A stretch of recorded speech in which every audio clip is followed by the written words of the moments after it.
আজকে আমি হালি শহরের কিছু স্পেশাল দোকানের চা ট্রাই করব, কিন্তু এইটা আমার সাথে কি হলো?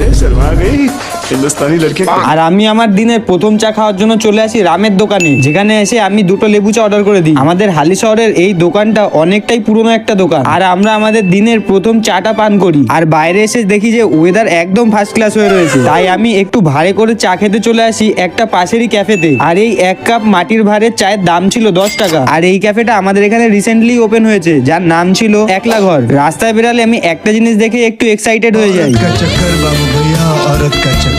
না না, তোমরা যেটা ভাবছো ঠিক সেইটা না। আমি ভুল করে কেকের দোকানে চলে গেছিলাম চা আনার জন্য, কিন্তু এখানে তো চা পাওয়া যায় না। তাই পাশের দোকান দিয়ে একটা লাল চা নিয়ে নিই আর বন্ধুকে বলি चाय पियोगे? আর আমার 4 নম্বর চা খাওয়ার আগেই বৃষ্টি নেমে যায়।